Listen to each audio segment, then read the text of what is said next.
All right, so when we thought about this topic, we knew it would be a little bit dense. We knew it would be a little bit challenging for a lot of folks, so we wanted to make it as entertaining as possible and without a ton of accounting terms. And so what you'll see today is a little attempt to do something that's helpful for those that want something very dense, for those accountants out there, or for anybody in finance. You'll see some things you recognize. But if you're just a business owner and you don't like financial statements, hopefully you'll find something there. And if you're just someone who's stopping by to see what we're doing, hopefully you'll be entertained. We know this is a tough time, so we try to keep it a little bit light as well. So we'll see how it goes. This is called "Can You Survive?" It's about cash flow in a time of COVID-19, and I threw in a few lessons from Mike Tyson. Many of you that have heard me speak before know that I'm not necessarily a big Mike Tyson fan. What I'm a fan of is some of the times that he has some interesting quotes. I think there are some life lessons in there. So we'll throw in some of those too. So let's get started. The agenda for today, first we're gonna have a big disclaimer. And then we're gonna talk about a little bit about Mike Tyson's quotes. We're gonna get into cash flow really quickly for those that actually came to talk about cash and cash flow. We'll talk a little bit about scenario planning as this recovery, we get out of this recovery or go through this recovery. What's that look like? What is the probability of each type of recovery look like, so that you can think about your own cash flows or when we're going to come out of this crisis, frankly. So there's some information there as well that'll appeal, I think, to some of the inner economists inside that you might have, but also for your business as well.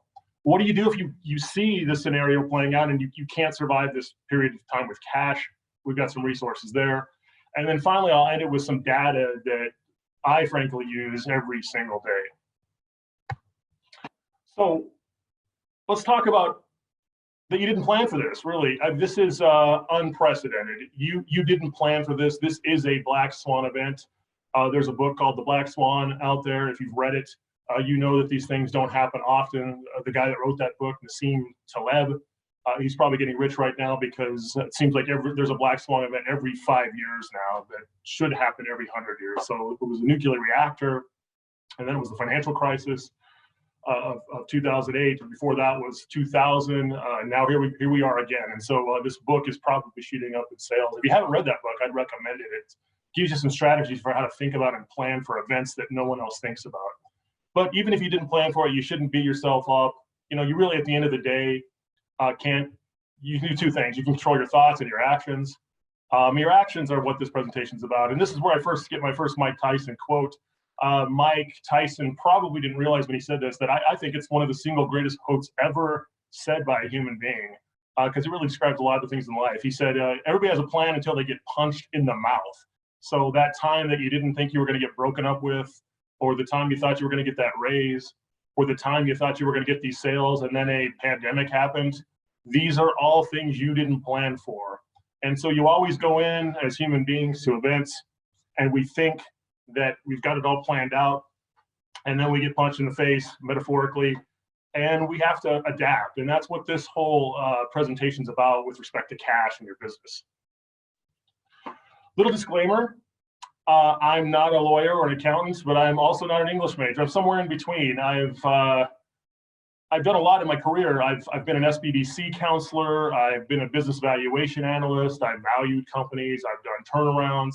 I've met with lots of restaurants and retail businesses and helped them understand working capital. But I'm not a lawyer and I'm not an accountant. So I am not going to say that I'm giving legal advice today, nor is this a substitute for accounting services. And you might ask yourself, well, what the heck good is this presentation? I asked myself that last night too at 3 a.m. as I was preparing this, but I think it's about starting to think about cash. If you haven't, most businesses have at this point, in the middle of this crisis, they've thought a lot about cash and where they're at, if they should apply for an SBA loan, if they should apply for one of our loans, what should they do? Should they furlough? Should they lay people off? A lot of these things they've already thought about. But if you haven't, you're going to get a lot out of this presentation. And it also, I think, allows you to really think about what's going to happen on the other side. There is going to be another side of this. And so what will that look like? This presentation is going to really dive deep into the different scenarios, how that could look. And again, there's another Mike Tyson quote that I thought was rather funny. I don't need to go into it, but just know that I'm not your lawyer, and I'm not your accountant, but I'm somebody I think that can give you a little bit of perspective. Okay, let's get into it. How much cash is enough? Well, the true answer is there's never enough cash. You literally can never, ever, ever, ever have enough cash. You might say ever, ever, and I'd say never. Actually, that's just can't. There's never enough cash. As we found out during this pandemic, you could have enough cash for 100 days, and it's probably still not enough. You'll see later in this presentation that most businesses have about 27 days in the United States of cash balance. That's not enough. So the answer really is you can never have enough cash, but it also depends on your industry, your situation, your working capital needs. Every single business has different working capital needs. Some businesses need to carry more inventory. Some industries have different payable terms or collection cycles for receivables, and their accruals are different. So that changes your permanent working capital needs, and it'll change how much cash you need. But right now, if you're shuttered or you're closed down, that doesn't really matter. You can never have enough cash. So the true answer is it depends. The real answer is you can never have enough. Unfortunately, that's not the case for many of us. Okay, now we're going to start to get into some stuff that may be a little more dense for folks. I hope it's not. I tried not to make it.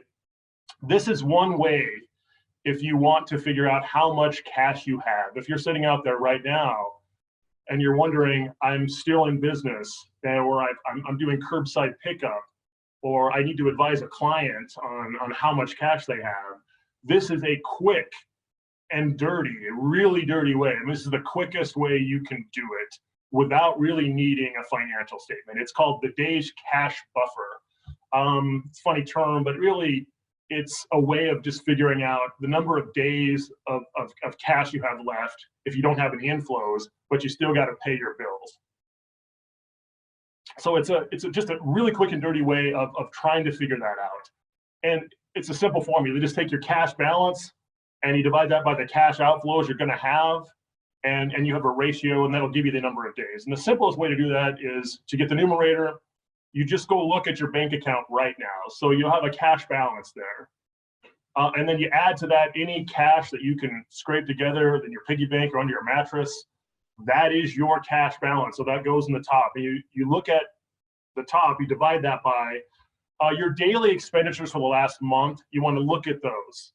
And then you want to average them out to get your daily expenditure. Now you might say, well, I've already done some cutting, so my last month isn't a good proxy for what's going to happen going forward in the next 150 days or even 200 days for what my average daily expenditures are. That's okay. Look at your historical stuff, look at what you've cut, and just project what you think your burn rate's going to be on those daily expenditures. And we'll get through some examples in a second.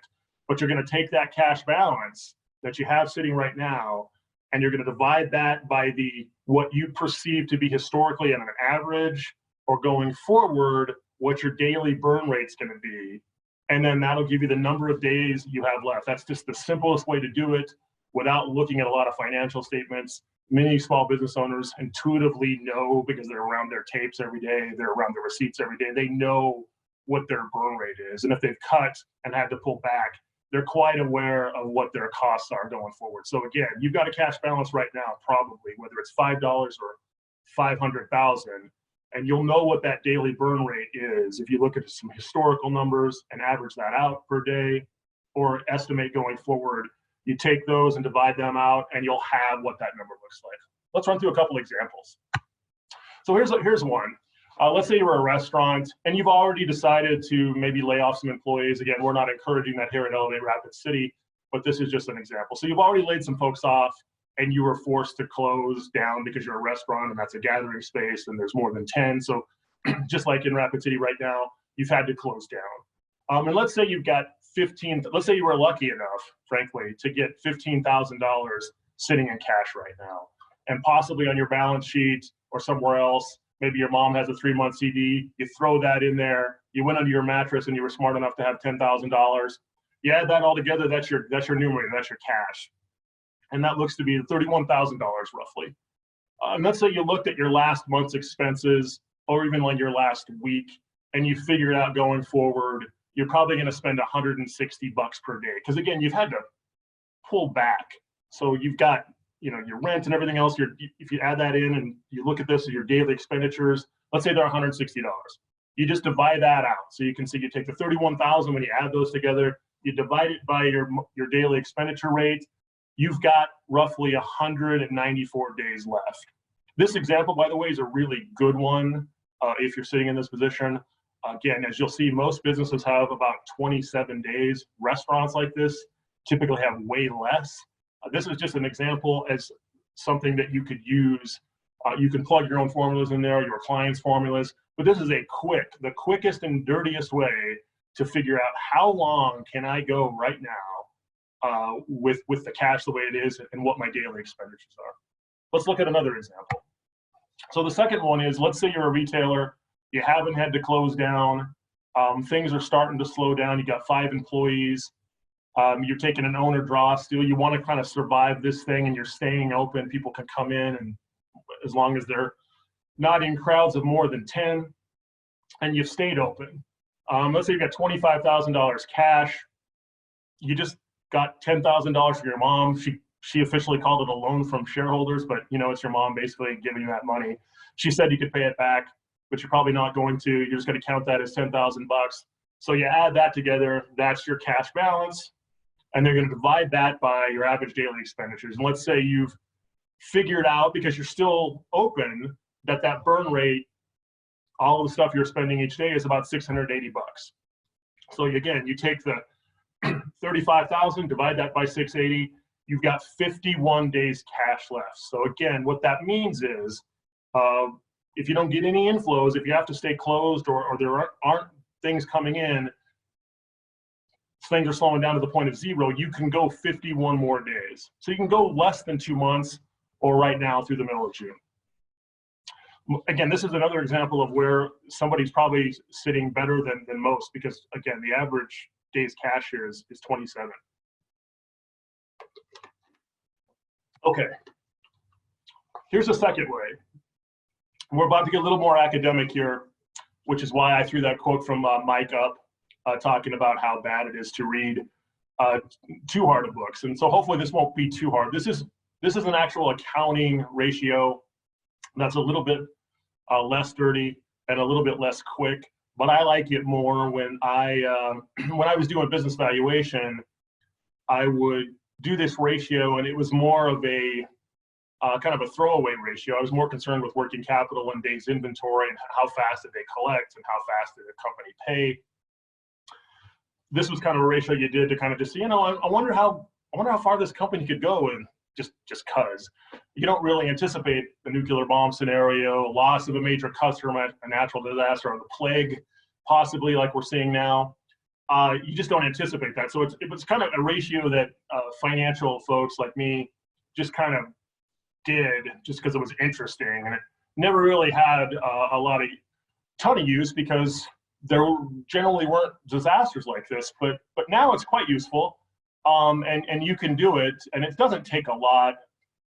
The last formula, the day's cash buffer, very similar to this one. You look at your cash or your cash equivalents on your balance sheet, and then you divide that by your annual operating expenses, and then you take out depreciation. So you notice the other formula didn't really think about depreciation or amortization or any discretionary expenses. It just was quick and dirty.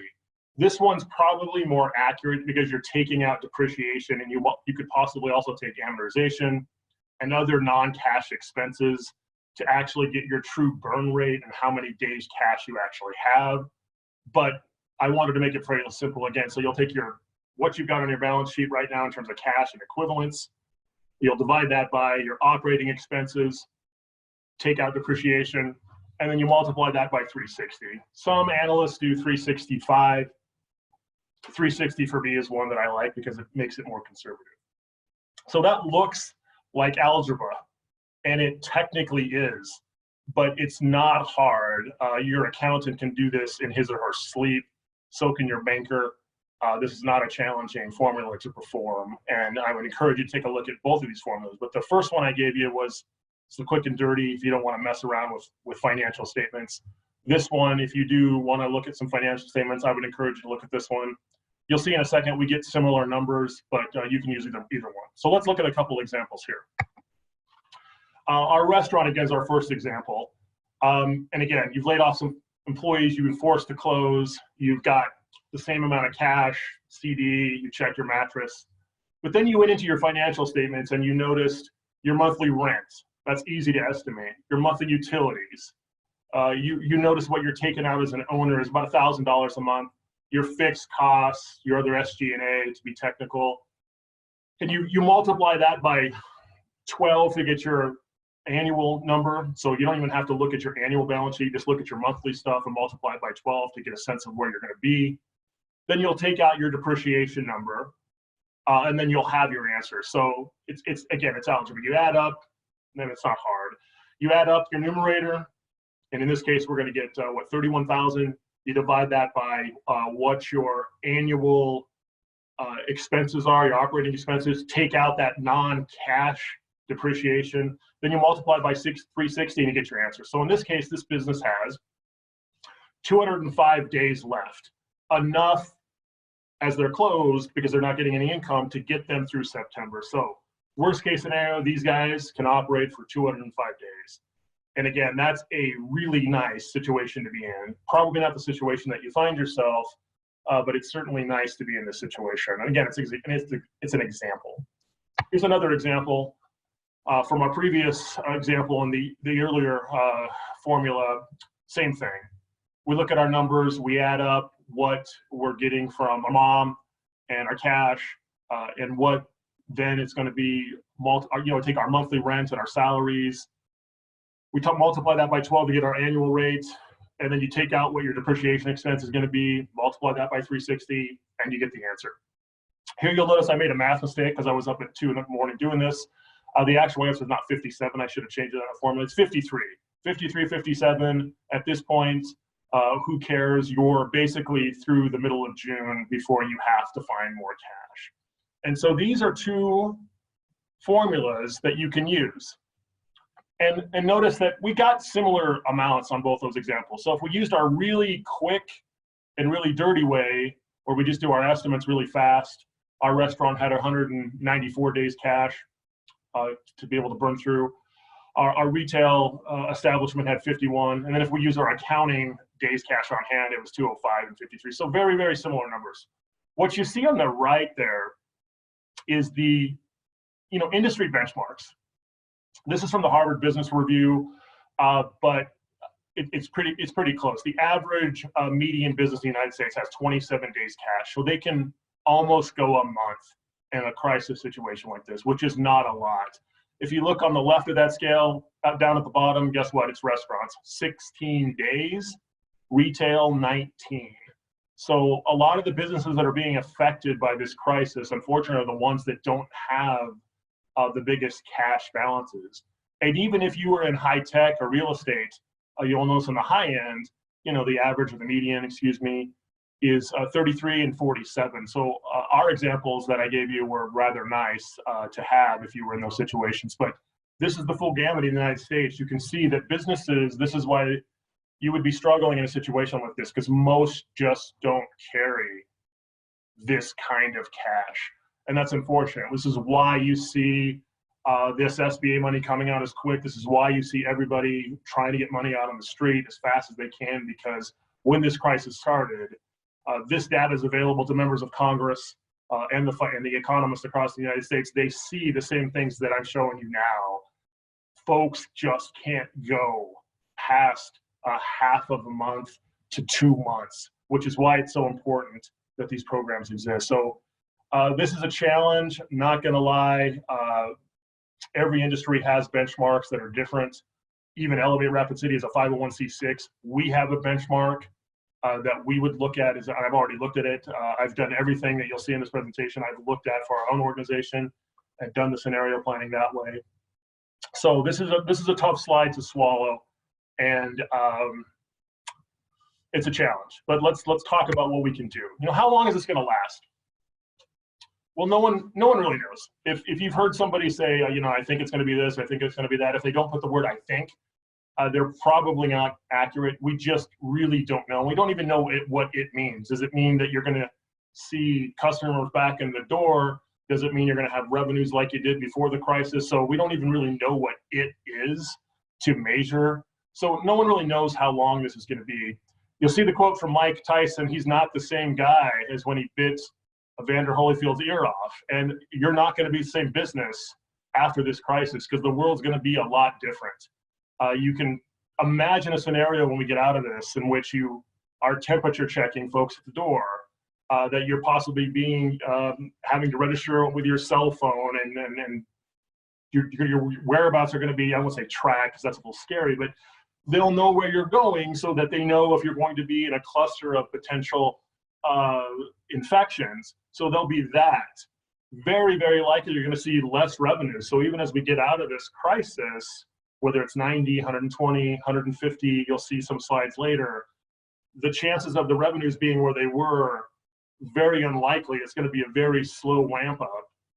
You're probably going to be required to do more social distancing. So if you're a restaurant and you've got this many tables, you're going to maybe have half of that. And then you don't know, we don't really know when the vaccine's going to come out yet. So it's going to be a different world even at the end of this. And you'll see as we go forward in these slides that hopefully you'll be able to plan for some of that. It's not going to be easy. Okay, another dense slide. So I hope that folks will stick with me on this. On the left, what you see are three different types of recovery that we're possibly facing. One is the V, means it happens quick and we get back out of it fast. The second is the U, takes a little longer, goes like this. And then the L is the one that you don't really want, frankly, because you go down and then you recover a little bit, and then your revenues or your GDP or whatever proxy you use for the economy or your business just kind of stay flat. So if you look at, if you can see where I'm putting my cursor, this first scenario is our V scenario. So don't try to pay too much attention to what's in the X axis and Y axis. Just notice that this is your V. So this could be sales, this could be GDP, this could be a whole bunch of things. So April 2020 is when we would have started this slide down. And then by October, we would come back up, and you'll see the zero line here. So you'll see we're entering at the end of April, this negative growth period. And then we're going to come back out in October. You'll see on the right too that when you look at the consensus estimates from economists or folks that do this for a living, you hear a wide range, anywhere from 10 to 40% estimate that we're going to be in a V recovery, which is good news that things will come back. So if you're at a certain level of growth, goes down, goes back up, drops down to that same level, there's a consensus around it. That's, the probability of that happening is, somewhere between 10 and 40%. Economists are notorious for getting things wrong, by the way, but we're looking from April to October of this V. The U takes a little longer. Notice it takes another extra quarter to get out of that. And we're going to go into this when we talk about how you plan for cash flows, but just notice that the U takes a little bit longer to get through, an extra quarter. Some economists are saying that this is going to be our likely scenario, and there's a consensus of 20 to 50% probability on that. The one that's the nightmare is the one down at the bottom on the left, the L. So in April, we go down just like we are. We come back a little bit. We barely get above 0% GDP or sales growth, depending on what you want to use as your proxy. And then we just level off for a long, long time. We're talking October of 2021. The good news is most folks that do this professionally for a living, their probability on that is 0 to 10%. So they don't think that's going to happen. So one of the other two scenarios are more likely to happen, the V and the U-shaped recovery. I put on the right a lot of the pandemics of the past, so you could see that most of them are V-shaped. So there is some historical precedent, even during the SARS break, and even during the Spanish flu, that we can see a V-shaped recovery. That's definitely good news. Notice in the bottom right, you'll see that Spanish flu chart.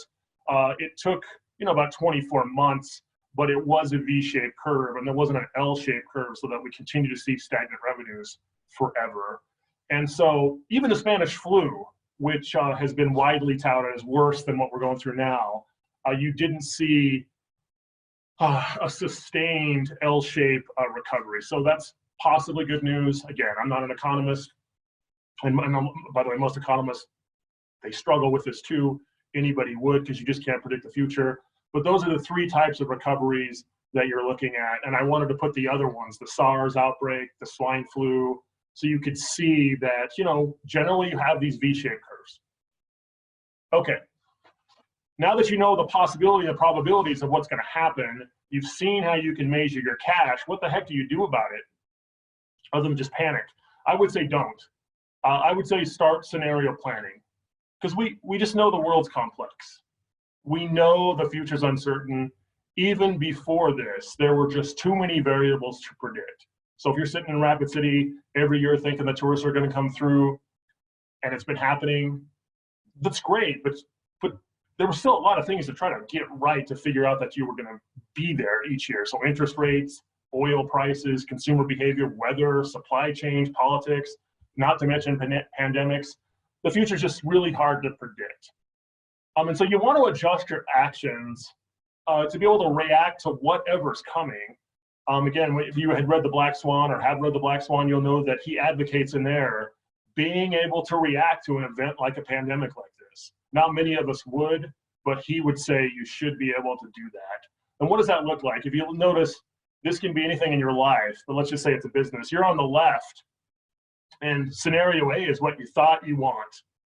You've got your board together, or maybe you got your owners together, and you did a strategic plan. You know, 2 to 3 to 5 year. Some folks even do the crazy thing of trying to plan out 20 years. You think you know where you're going. This is where you want to be. You're very sure that you've done everything you can to predict what's going to happen. You've sold your board on your action steps and your goals, and you've got everybody ready. It's a nice little package plan, and you thought you were going to get scenario A. Guess what? You might get scenario B, because you can't control the world. It's too complex. And sometimes you might get scenario C, which is the, oh, I don't know, it's not good. You might get scenario C as well. So what you want to do when you plan, whether it's your life or your business, is you want to go back along that scenario and notice the blue box there. You want to adjust your actions or your cash savings or your staffing so that you can react to a multiplicity of universes. I can't believe I just said multiplicity of universes. You want to be able to react to any scenario that comes forward. So you might say, okay, maybe my staff needs to be cross-trained so that if I lose somebody that's in accounting and they were the only person that knew how to do that job, I'm not going to be screwed. Or maybe I need to have the potential for another working capital line just because for a situation that might result. And so you want to move back on that, and you want to start to plan for cash, for staffing, for strategies, so that no matter what happens as we get out of this pandemic and this recovery, you can react to A, B, and C. That's not easy to do because you really want A. We all want A. I've been guilty of this. We all have. But what you really need to do is think about what could happen in the next 150 days to 2 years and adjust your strategies so that you can react to whatever's coming. Not an easy thing to do, easier said than done. How might you look at that though? This is perhaps I think the most informative slide of the whole presentation. If you subscribe, there is good information in this presentation, which I kind of do since I'm biased. This is what you're really likely facing.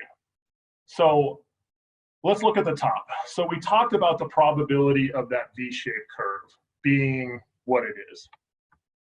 So I can move this. There we go. Okay. So we're sitting in April of 2020. We're starting to go down. What's going to happen in a V-shaped curve like this is it's going to last for about 180 days total. So it's basically from April to October. But notice here, cash starts to come back in. GDP starts to get above zero growth starts to happen in July. So even though it lasts from April to October 2020, your cash actually starts to move up because you're getting customers back in. If you're closed, this is an assumption that we're making, is that by July, they'll start to reopen the entire economy. And this varies by region, but you'll see customers are going to start coming back in the door, hopefully. So that's why that's starting to go up. So if you're talking about planning for cash, so you already did your analysis on your own business, how far you can last. How many days cash do I have? If I don't get any more sales in the door, you know that number.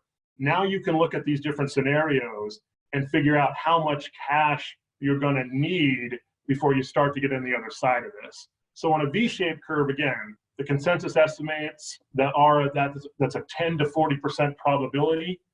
We're talking about July and roughly 75 days before we're going to start to see that happen.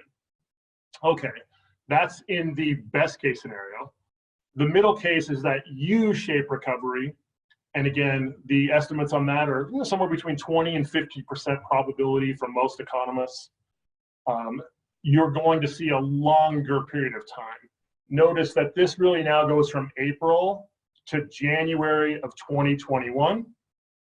So we're through the rest of the year, but cash starts to come in a little slower, right? So the first one in the V-shaped recovery was 75 days. So you know how much cash you have, which is probably not 75 days. You know how long this could be in a V-shaped recovery. So there's a gap between how much cash you've got and where this could likely happen with respect to how much cash you need to get to the other side. So you'll know what this gap is now. Under the U-shaped economy, same thing. You know how much cash you have. You know now it's going to be likely under, if you subscribe to this scenario and you're planning for this scenario, it's going to be 150 days before you start to see that get above zero. And again, you can use any proxy you want. GDP, sales for your own business, we're at 150 days. So we go from April, the actual economists would say it goes from April to January. The cash piece is 150. So now we've just doubled the need for cash if we subscribe to what's going to happen under the U-shape. Worst case scenario is the L at the very bottom. It lasts 540 days from April all the way till October of 2021. That's in a very, very grim prospect. Again, most economists, the probability on that, they put between 0 and 10%, so it's somewhat low.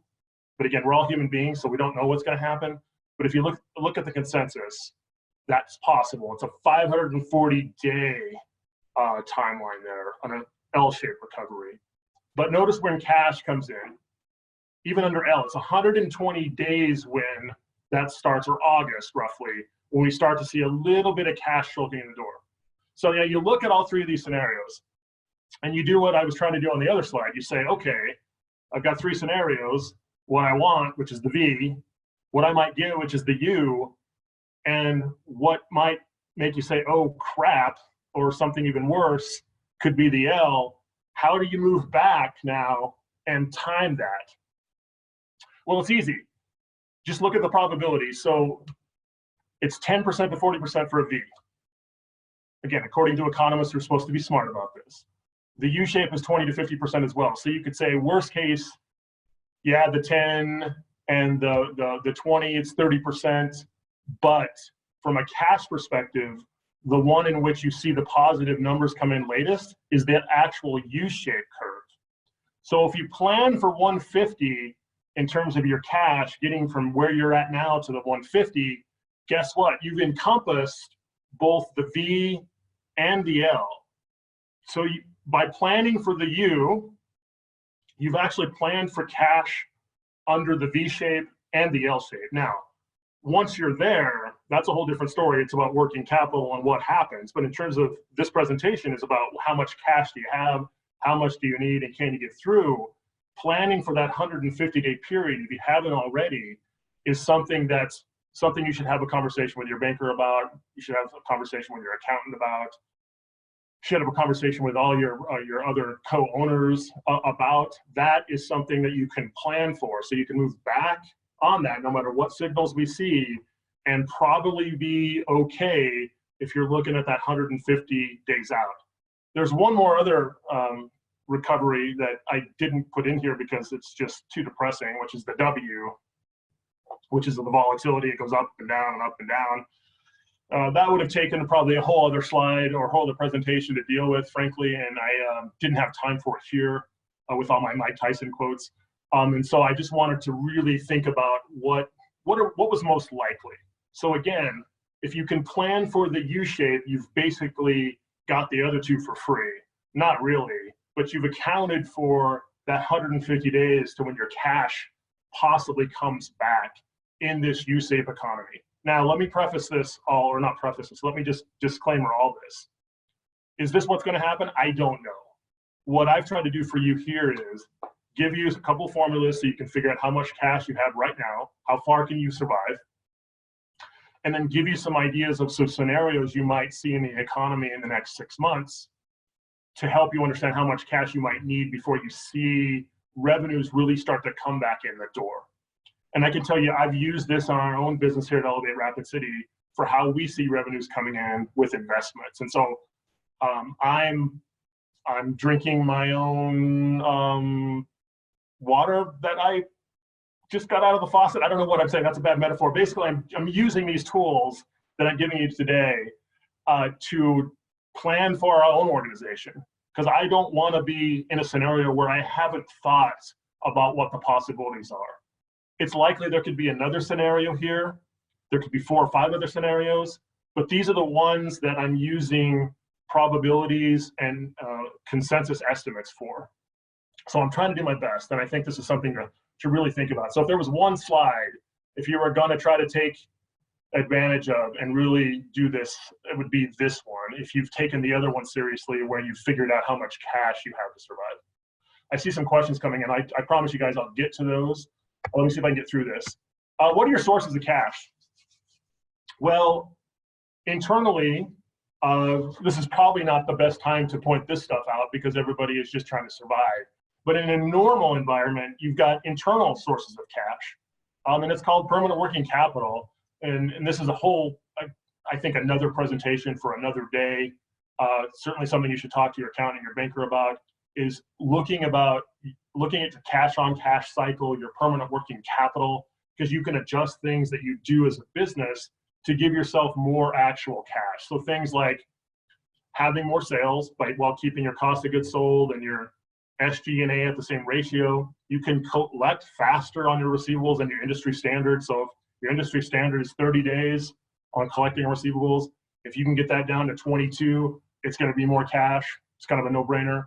You can also pay payables in line with your industry standards. Over my career, I've seen this happen a bunch. You'll find somebody who's in business and they have a lot of ethics. And so their payables will come due and they'll pay them right as they come in the door. And then they'll wonder why they struggle with cash flows. Well, their industry standard might be paying your payables in 30 to 45 days. So they think there's something wrong with it if they don't pay their payable in 3 days, when in fact that's not the case. The industry standard is 30. So if you stretch your payables out to your industry standard, not doing anything illegal or bad, just you're in line with industry, that's going to give you more cash flow as well. So I've seen this happen a lot. Businesses just pay their payables coming in and they have a little struggle with cash flows. They could have just waited to pay those payables within their industry standard and they would have more cash flow. Other things you can do is turn your inventory quicker, carry less inventory. Again, these are topics for another presentation, another date.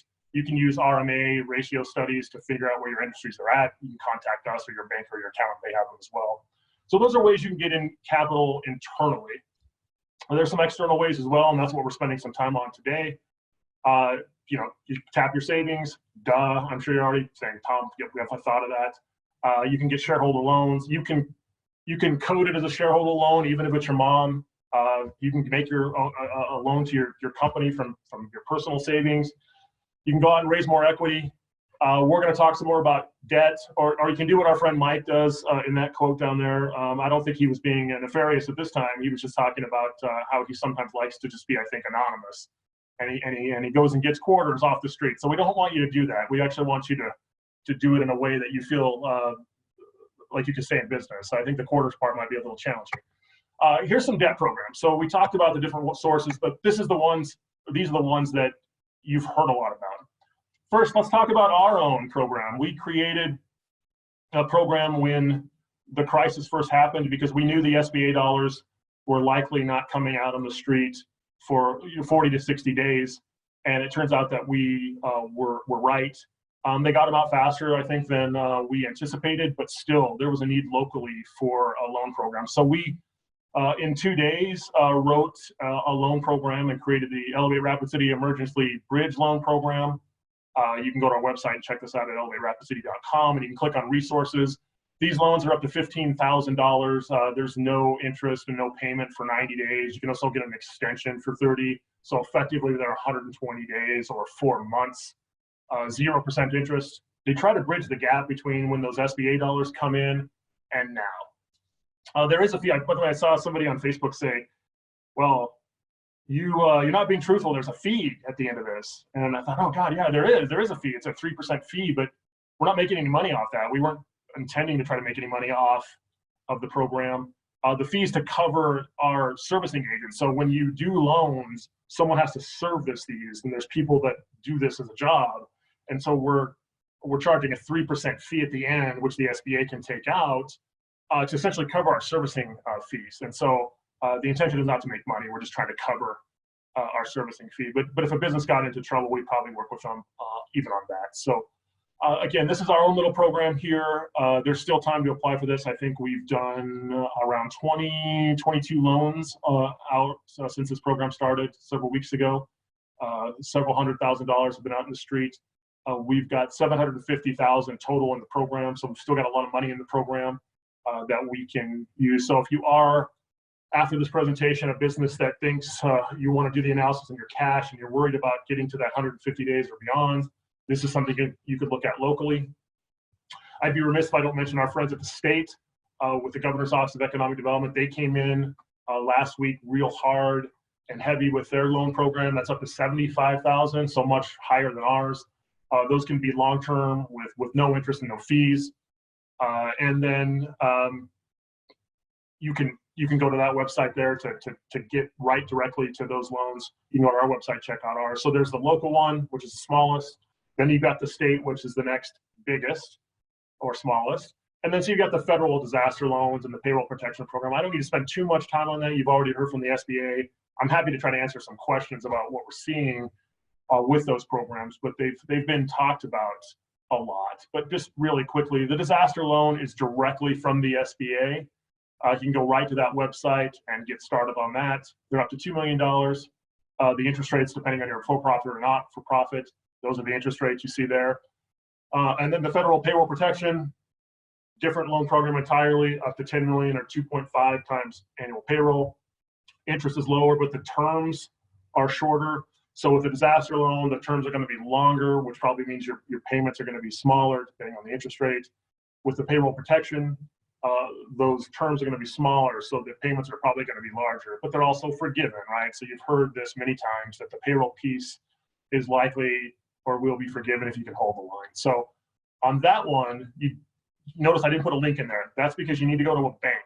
What they did is they took the old 7A program, which is a technical term if you've dealt with the SBA, and they essentially blew the roof off it or put it on steroids. So it's a 7A program, and that has to work with your bank. So if you're going to go the disaster route, you can go right to the SBA. If you're going to do the payroll protection route, you've got to talk to your banker. You probably have a relationship with the bank. If you don't, this is absolutely the time you need to go forge one. If you haven't, I really recommend that you try to do that. So this is in a nutshell. We could do a presentation on each one of these, but this is just a slight overview. Okay, let's say you get through this 150 days and you're at the other side. You're still needing to think cautiously. Here's why. These days cash and these programs and the SBA money might get you through to the new normal, but you're still not going to have an economy, as we talked about, that is like the economy you had going in. So if you ramp up with your staff too fast and you don't have those sales, yes, if you apply for the payroll protection, you can protect that payroll. Thank God. Thank God that our Congress and congressmen and senators did that. But from a staffing perspective and a sales perspective, those things are going to be mismatched, right? So you're staffing and you're matching your staffing with what you think the sales are going to be, but the sales aren't going to be as much on the other side of this because it's a different reality. Your permanent working capital, this is just, again, this presentation is about getting through on cash. How much cash do you have left? How much cash do you need to get to that place where revenues might be coming back in?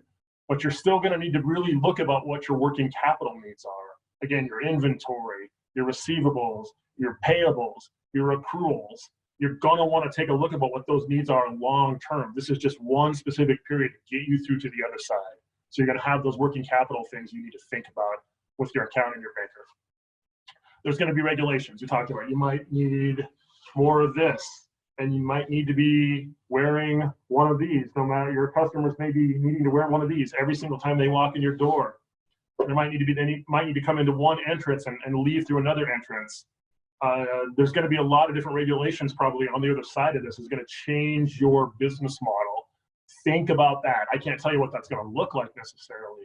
What I can tell you is you need to think about these as you scenario plan. And where will the sales be? If your tables are going to be cut in half if you're a restaurant now because you have to be 6 feet away, how many tables can you fit in?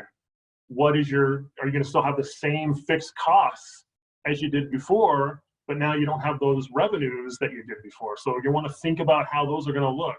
And there'll be social distancing, of course. I can't imagine we're going to be through this with the vaccine in 9 months and the social distancing won't matter. It will. And then here's one that you probably haven't thought too much about, but you should.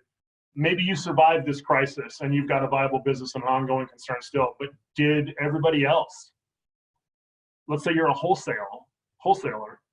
Did all your retail customers that you sell to, did they survive on the other side of this? That's going to affect your business model.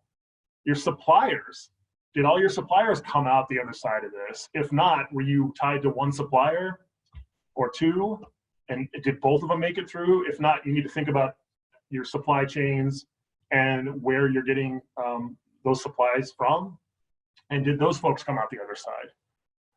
And then finally, this is probably something a lot of folks in Rapid City have thought about, but it's possible. It's very possible that if this lasts long enough, you'll miss your seasonal cash flow.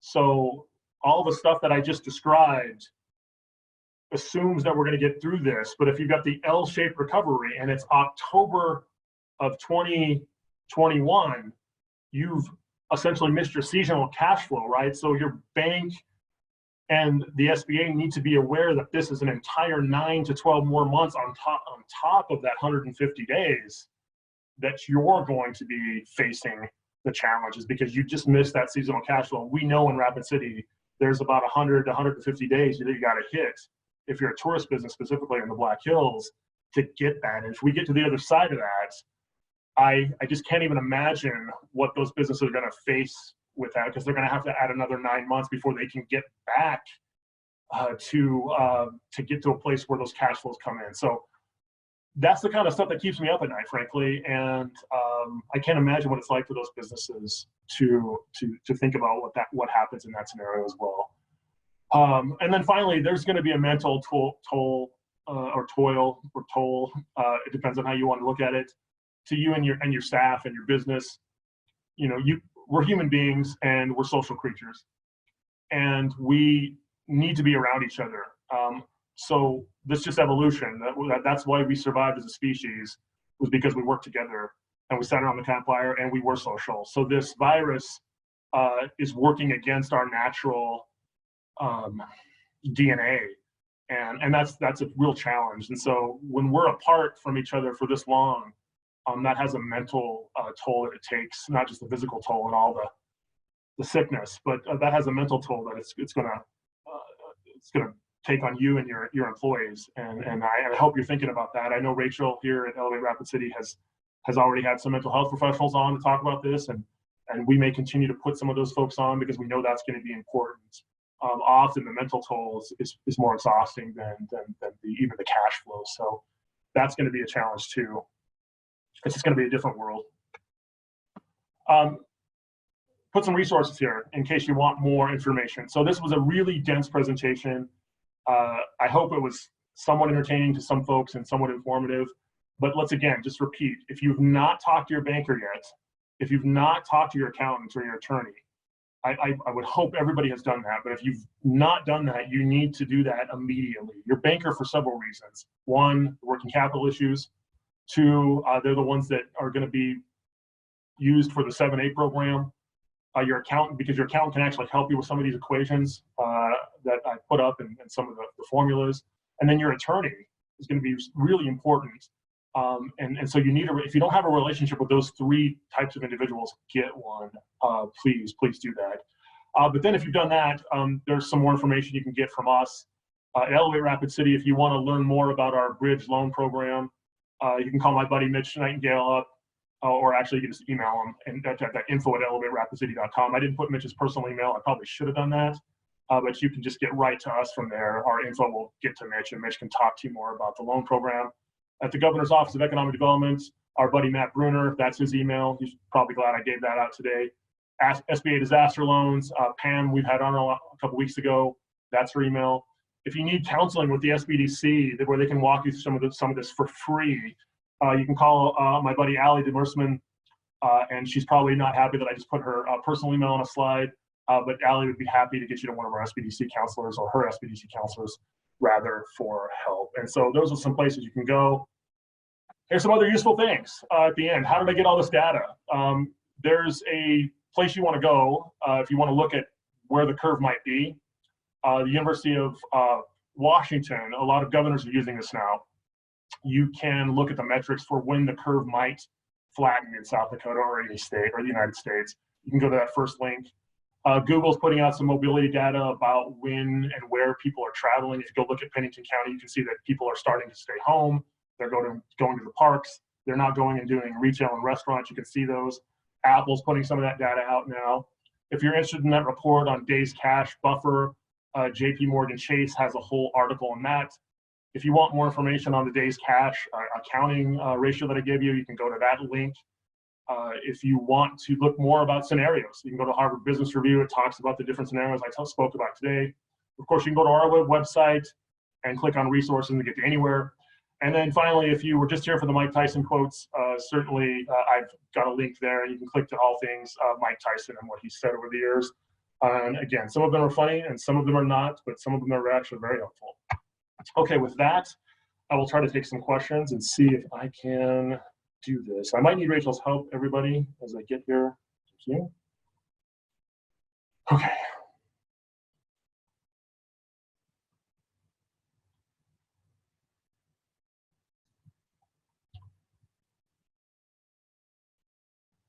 Okay. So the first question, thanks Victoria, and I think I talked a little bit about it. Your question is, hey, we're not seeing anywhere close to the projected deaths associated with COVID-19. When are we going to go reopen our city? Let me deal with that question first.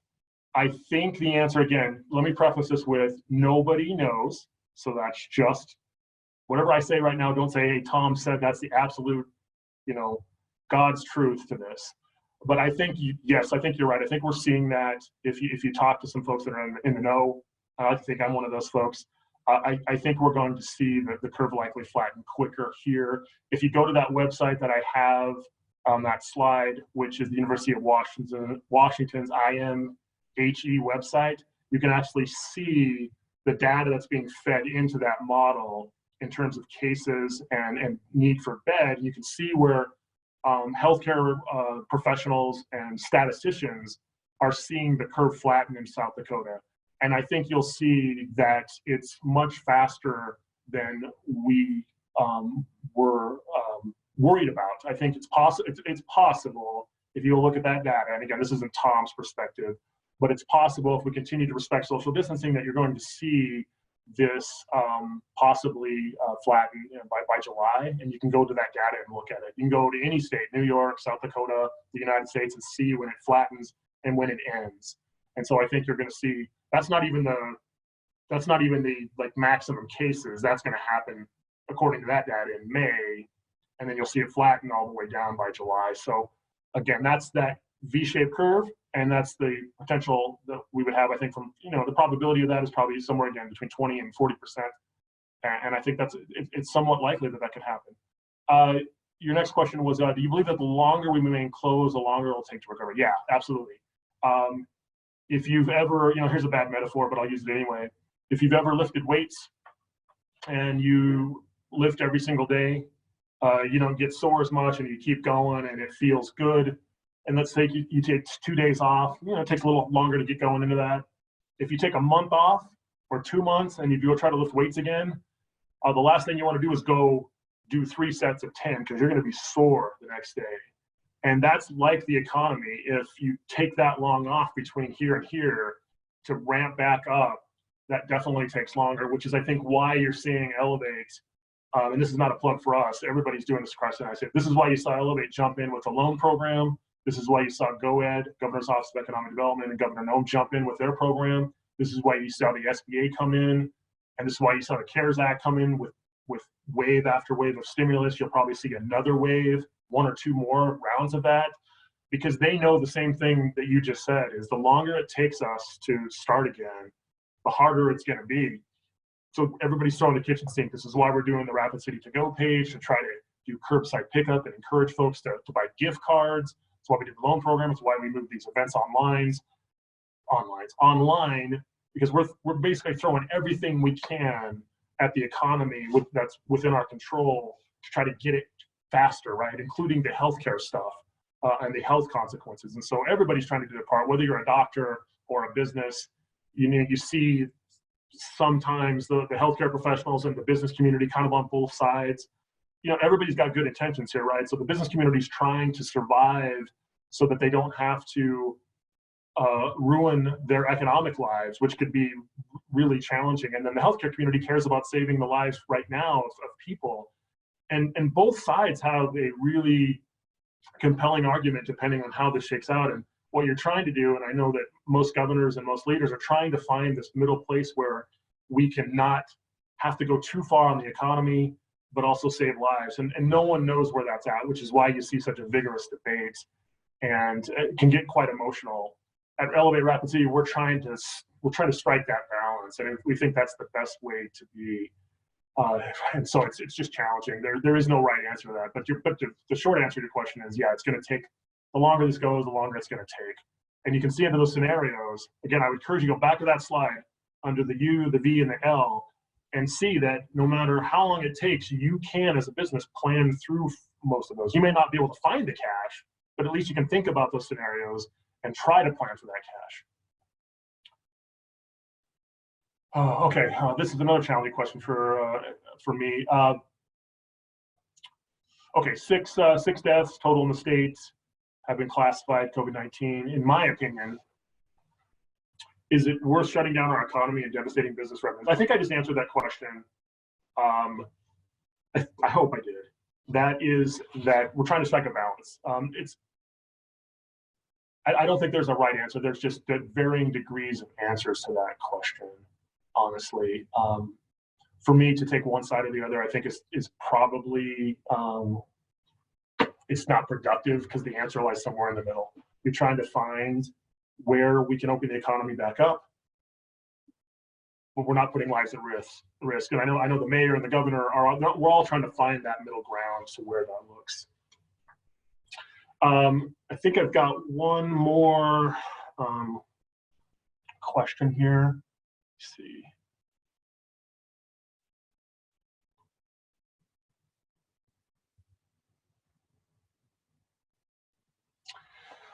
Hi, I've talked to a couple businesses. This question's long, but basically it comes down to, what if the businesses do not adjust their model? What if the businesses decide to open back up anyway? That's one of those questions that I think it's a hypothetical that's hard to answer. I think what we're trying to do is to find, whether it's the mayor or the governor or Elevate Rapid City, we're trying to find this place where we're starting to see this happen, and we know that we have the resources to deal with the amount of potential infections we get. So once we know that we have enough beds, and I think we may be in that place in Rapid City, we know we have enough beds to deal with the situation, and we use the proper safety precautions to open businesses back up in a timely manner. And so that, again, social distancing, potentially, hand sanitizer, what that might look like, you having one entrance and then another entrance when you leave, when you enter, those are all things that I think all businesses can get behind. So folks can support that. The mayor can support stuff like that. The healthcare community can probably support stuff like that as long as we're doing it in a prudent fashion. So I think again, you're trying to find this balance where, because everybody cares about lives. Even the business community, and when you hear some business owners say we need to open back up, and it's hurting my business, those folks care about what happens to people too in their lives. And when you hear the healthcare community say, hey, gosh, let's not open because it might hurt and endanger, they also care about the business community because they're shoppers and they want to go into shops as well. They want to eat in restaurants. So everybody's got the best intentions, but it's where do we find this place where everybody can agree? And I think that's where Elevate Rapid City is going to, frankly, try to get in the future as we move forward. So at any rate, thank you for all of your questions. I know we're a little bit past the hour. I know this was a hard presentation. Well, I believe Rachel told me we'll make all this available online. You can certainly, you've got my email at the beginning of this presentation. If you want help on that equation or any of those equations, you let me know. Again, but you can also contact those resources. We will make all this available. And we want to thank you for your time today. And I know, again, this was a challenging presentation. Hopefully the next one I do will be more fun and lively. But again, thanks for your time. Have a great day, everybody.